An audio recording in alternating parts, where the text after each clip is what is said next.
Good Thursday morning, East Tennessee. My name is David Aldridge, Chief Meteorologist of Captain Accurate Weather, coming to you by way of the Captain Accurate Weather Command Center. Well, we have the possibility of getting some rain today. Some of it may not even have formed on the radar just yet. Got a little bit of ground clutter, and my voice being challenged perhaps by the ragweed that we have in abundance today, again in East Tennessee. But as you can take a look at the Ultimate Doppler Radar, presented by A1 Fincham Heating and Cooling, focused on customer satisfaction. They won't quit until you're happy. All technicians are NATE or NATE certified and prepared to get the job done right the first time. Check them out at a1fincham.com. By the way, a little bit of ground clutter. If we put a loop on this, you can see there are some thunderstorms in southeast Kentucky trying to work its way to the north and east, but there could be a new line that's forming. I'm watching near Jamestown. Take a look at Jamestown. There's a little shower. I suspect by the time we get to about 8, I'd say 9 o'clock this morning, if it's raining or not raining, it has a good chance of maybe showing up around that time frame. So we'll keep an eye on that here in the Knoxville area. But most of the rain has either been farther north and east into parts of West Virginia or Virginia itself on the bigger picture. Consider this, that we're not going to expect much in the way of lots of heat. Temperatures today should be in the mid-80s, but they do have heat concerns again around the Dallas-Fort Worth area where that purple or fuchsia color is present. That's excessive heat warnings. And the orange area would be heat advisories. That extends into southern Mississippi as well as most of Louisiana. So good morning to you. We have some fog or visibility issues in spots, but not as bad maybe everywhere. Look at Sevierville down to 0, perhaps in the Smokies down to about a mile or less. And you can see areas around 10, which is the max for the visibility. It's not all that bad. I want to say good morning to you. It is Thursday. We're getting close to the weekend. We're getting closer to our first home game, which I know a lot of folks are excited about. Tailgating, we're going to look at that. We're going to look at future smoke. That may surprise you. And we're also going to look at the big hurricane that's in the middle of the Atlantic, getting bigger, I should say, over time. I'm on YouTube. I'm on Facebook. I'm on both. If you're on the call, Steve Stone says good morning. He's my YouTube guy. He's on here this morning. Got a couple of us here on YouTube. If I switch back, as I'm juggling my voice here, forgive me, I got Fred. He says, good morning, David. And I see Fred and Danny. Danny says, go Vols. Have a wonderful day. Thank you, Danny. And Ed says, good morning. No more 90s in our future. Well, it is, let's say it's never impossible. A couple of years ago, we had like a handful of them in early October. So things can swing. The pendulum can swing again. But at least in the short term, things are looking good. That's also something we discuss on a daily or nightly basis on my premium side. So if you want to join us, we'll talk more about the forecast down the road. Speaking of forecasting, I've got my notes. Yesterday, forecasting's like golf, you know. It's like closest to the pin. It's like, but I thought you said you were Captain Accurate. You can't, oh, you were supposed to be both. Well, sometimes it's like getting closest to the pin. Yesterday, we got up to 88. I was expecting 89. So it was 88 in Oak Ridge, 88 degrees in Knoxville, but we will be, I think, pretty close to 85 today. That's my expectation with the golf analogy in view. Temperature right now, 71 degrees in Knoxville. 71 in Nashville. It is 66 in Jackson, 73 in Chattanooga. Those are the statewide temperatures. A little cooler west, which you don't usually see. We've seen a lot of heat build out west and work its way here. So we're now at 72 in Oak Ridge. We got 70 in Morristown, 69 in Newport, Del Rio, and Cosby, about 69 Maryville, Alcoa, and if you're waking up in, say, Wartburg or Oneida, temperatures at 70, La Follette, Jacksboro, about 68 this morning. So a little sticky, no doubt, excuse me, but we're not going to find a whole lot in terms of heat going down the next couple of days. Weekend, we're going to have more opportunities for rain. Well, I want to say go Vols, hashtag go Big Orange. Tailgating this Saturday will want to include some type of umbrella or perhaps a tent because it could get a little rainy at times. By 3 o'clock, I suspect we'll make a nudge toward 84, 84 degrees for a high. But by 4 o'clock, we get closer to game time, skies could get dark. And yes, we could be anticipating, in some cases, more showers and storms. So it's not out of the question. I believe Austin Peay, I looked at their mascots, I guess the governors. I'm not too sure if Governor Lee is going to be putting on the pads, but they are the governors. They are what they are. Austin Peay, and we're talking about temperatures, go Big Orange, going to be in the 70s for much of this game. So this is a 5 o'clock start. It's on ESPN+. We'll go from 82 around kickoff. It wouldn't surprise me if we get, by 5 o'clock, we can get in the low 80s, but it will be cooling 10 degrees before the end of the game, and I'll leave a 40% chance for showers and storms for the ball game itself on Saturday. So I hope that helps. And if you're on the call, I know Danny's a big Vol fan. He always says go Vols. Jeremy says good morning, sir. Good to see you, Jeremy. Charlene says good morning. Looking forward to all our fall weather. And Wanda Post says was nice yesterday. How's Lee doing? We're going to take a look at Lee as he's getting naturally stronger. And the question is, could he make a run toward the United States? If he did, it could very well be New England, but it might be a swing and a miss. Maybe a Nova Scotia type event where Canada gets the brunt of this storm. We'll still have to watch that with Lee here in a few moments. We'll take a look at some possibilities in the short term. The dew points are still high. We got 70 in Oak Ridge and Morristown. Oh my gosh, Madisonville, where did you come from? Obviously, they're having some malfunctioning as their dew point suggests it's negative 38. I know that's bad data. We can cross that out. That's kind of funny. Let me show that. You put some kind of crazy number on a map, and people think, oh, that's hilarious. Well, we can just kind of cross that out. Maybe that helps. Maybe we'll just kind of color it out. Maybe that's a lot easier to see. But anyway, we have dew points generally in the upper 60s to near 70 to start the morning, and that's where we're going to be, at least in the most of the time frame. Because you'll notice the green ooze starts to disappear. If not at noon in the plateau, has a better chance of getting out of here by 5 o'clock. So if it feels a little bit less humid by this afternoon, it's not your imagination. That's a good sign. 11 o'clock tonight, it's tolerable. The real stuffy air in dark green is centered around Charlotte and Raleigh, Durham, and Fayetteville. By tomorrow morning, it actually feels pretty nice. It looks like, hey, we've got a pretty good start to the weekend. And then there's a little bit of a hint of some humidity coming back during the course of the day. But it'll ebb and flow. There's Saturday afternoon. There's kickoff. Might be a little stickier by 5 o'clock because the rain could be in the area. So it's something for the consideration if you're going to be in the stands. It will feel maybe not as great as it does tomorrow morning. So again, for those of you that are sensitive to humidity, it's nice to know where things are. Winds are not moving much, 3 miles an hour. Don't see a whole lot here, but we saw a little shower trying to form west of Fentress County. Could something be developing here in the next couple of hours? I think it could, and we'll be keeping an eye on that here in the next few hours. By the way, tracking clouds and rain, most of it's across parts of southeastern Kentucky and working its way to the north and to the east. So the sunrise, sunset time, I left a chance for some rain, but you'll notice it's up at 7:12. That's about 12 minutes after the time of which I'm finished here. And then sunset at 7:55 now. So we're 5 minutes before 8. I know those days getting shorter really make you yearn for fall color, at least does for me, and football season, of course, in full swing. All right, bus stop forecast, 6:47.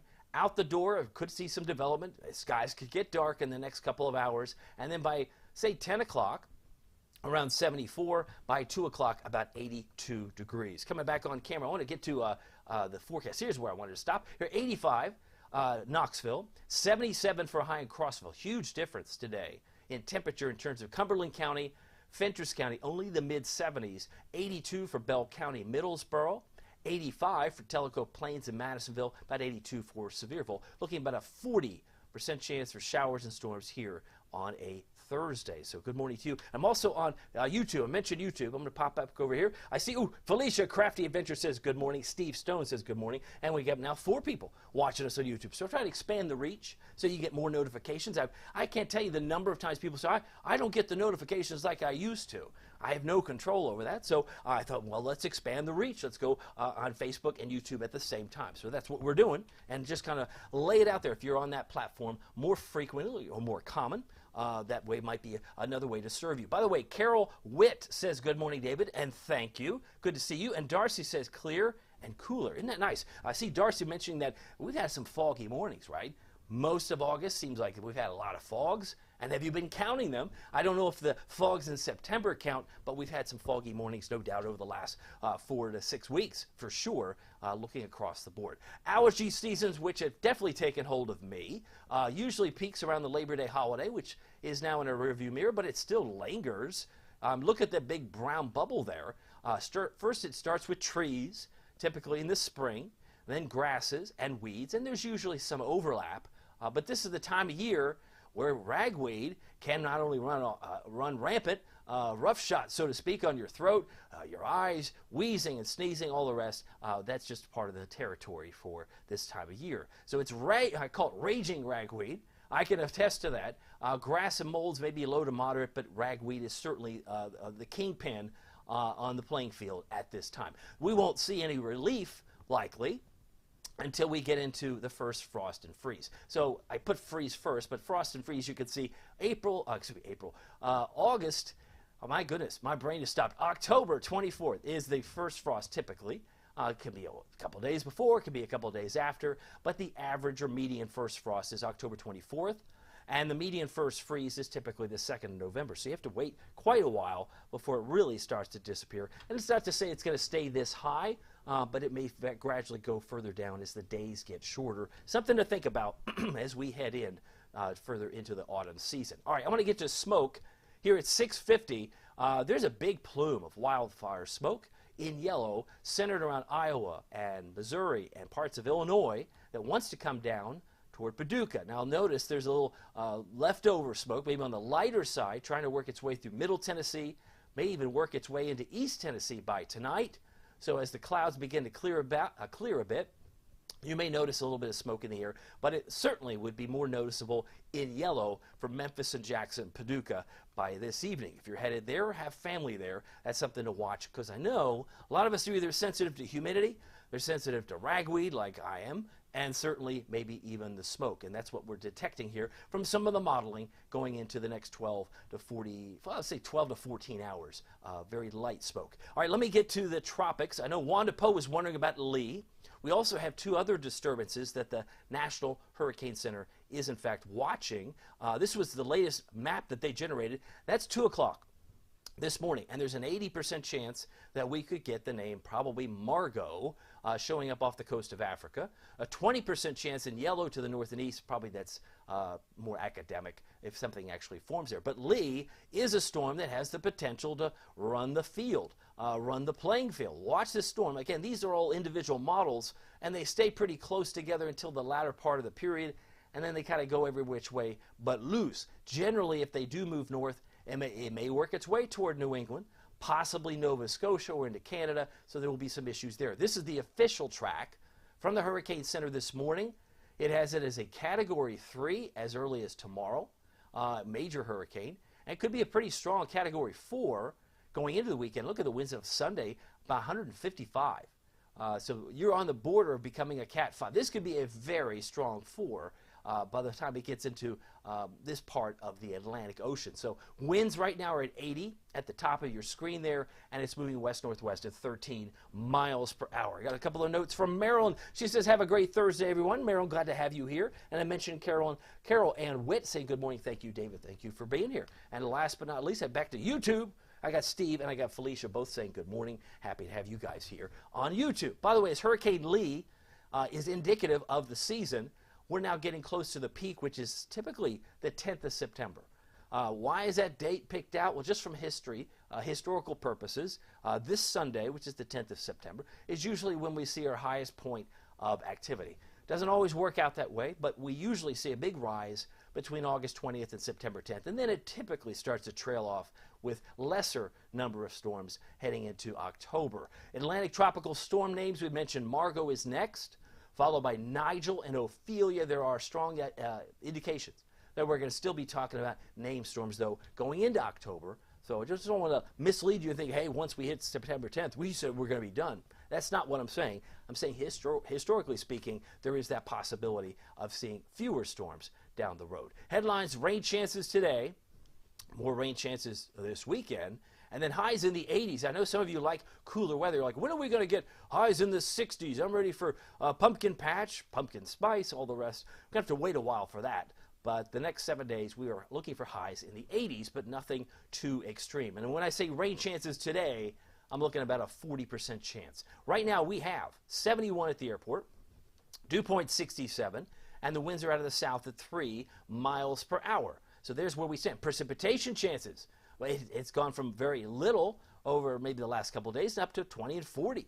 So it's like a stair step. We have possibilities of possible showers and storms going into the weekend and even into next week. Monday looks like probably the driest of the next 7 days, but 20% here or there may be more spotty in nature. Valley Planner, the next 12 hours, clouds, hazy sun, showers and storms, about a 40% chance. And typically this time of year, we expect highs in the mid-80s. Today should be right on par for this calendar date. Storm Prediction Center, I want to show you where we have some hot spots from the lens of the Storm Prediction Center. Thankfully, we don't have severe weather threats here, but we have some light green, which would suggest general thunderstorms. Some hot spots in Nebraska, perhaps Oklahoma to Louisiana, but up toward the north and east around Baltimore, D.C., Scranton, and Albany, New York.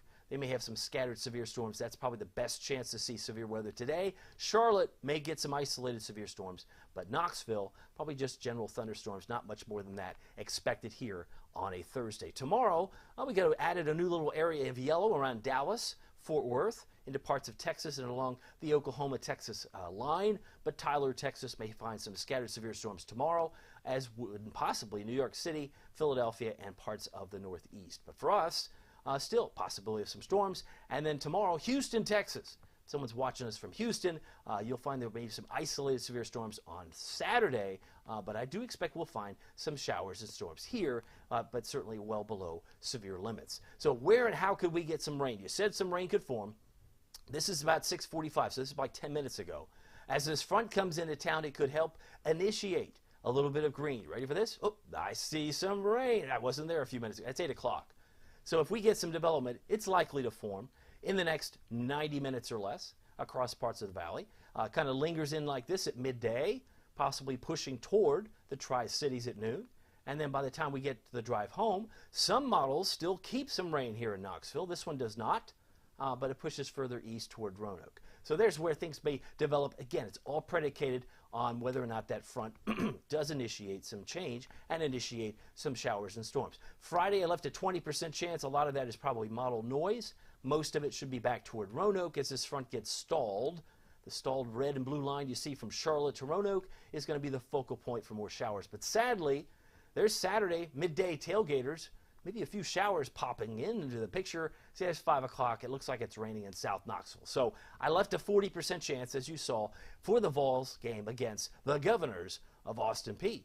And you can see more of that rain trying to spin in here for Sunday as well, but perhaps to a lesser degree. All right, Futurecast. This really doesn't see much at all, right? 9:30, it may be a dud. A couple of showers near Sevierville at midday here on this model. Different solution, different set of equations, but it does show a little bit of rain in some spots, but not much. 11 o'clock tonight, we're down to about 70. And then you can see by about 7 a.m. tomorrow, we're in the mid-60s. So waking up tomorrow morning could be closer to 60. It's pretty refreshing if you're in Cumberland County, Lake Tansy, Fairfield Glade, or Crossville. 60 in Jamestown. And then by the time we hit midday tomorrow, about 77 in town. Should finish the day 5 o'clock on in the mid-80s, about 86 is my expectation. And you can see some thunderstorms really focused perhaps east of Knoxville on Friday. So like Morristown, Greenville, and up toward the Tri-Cities where some of the red area may form during the course of Friday afternoon. So that's where we are. Let me bring you up to speed. It's 6:58. High temperature today, 85, clouds, hazy sun, showers and storms, southwest winds 3 to 8 miles per hour. Looking for a high of only 80, though, for Wartburg, 82 for Middlesboro, and we're talking mid-70s for Crossville, Jamestown this afternoon. Left a 40% chance of rain today, as it may very well be focused in the morning hours, pushing eastward in the afternoon. 86 for Chattanooga, 86 for Memphis, 83 for Nashville. For high temperatures. Tonight we're down in the mid-60s, partly cloudy, if not mostly by the overnight period. Patches of fog late still possible with winds 0 to 5 miles per hour. Here's your low temperature tonight. We are talking 50s. Woohoo, way to represent Oneida and Jamestown and Crossville. But nowhere near that for Knoxville. About 65 here, 61 Sevierville, and 63 for Tellico Plains, 62 for La Follette overnight tonight. But looking ahead to your Captain Accurate Weather Authority forecast for Knoxville, East Tennessee, 86 on Friday, 84 on Saturday, 40% chance, as we've highlighted the necessary need. You won't be able to take an umbrella, obviously, into Neyland, but for tailgaters, have the umbrella close by and maybe some rain gear for the game itself, like a rain jacket. 83 on Sunday, and then we're in the mid-80s Monday, Tuesday, upper 70s, though, on Wednesday. So there could be a little bit of an ebb and flow in terms of those temperatures down the road. By the way, if you're on the call, I just want to say thank you for being here. Steve and Felicia on YouTube, as we've been on here. We've got 5 people. Hey, we're growing on YouTube. I'll tell you what, I'm now almost to about 1,000 subscribers. So if you're on YouTube, like it so that you could share it, and that way we can get the word out in multiple ways. Jenna says good morning on Facebook from Talbot. Hope your allergies get better soon. Thank you very much. And good morning, Francis Russell. She's on here. Carrie Aguilar, one of my premium subscribers, says everyone have a great Thursday. She's got her heart. And Laura says good morning from Maryville. So I'm not alone. I know some of you are dealing with allergies too. So it can be a bit of a challenge, no doubt, but we'll get through this. We're a pretty hardy bunch, and it's not like ragweed hadn't happened before. It happens every year. Anyway, if you haven't joined or considered joining my Captain Accurate premium service, just go to CaptainAccurate.com. It's just 16 cents a day. That's peanuts, right? $4.99 for the entire month. That's a cup of coffee or less in this day and age. But you may find it very helpful to get something beyond the 7-day as you make plans this fall and certainly this winter, because they will be my first audience, will be my premium members, to find out what I'm expecting this upcoming winter. Anyway, my name is David Aldridge. Some people call me Captain Accurate. It's not easy being accurate, so weather doesn't surprise you. We'll see you here next time. Take care.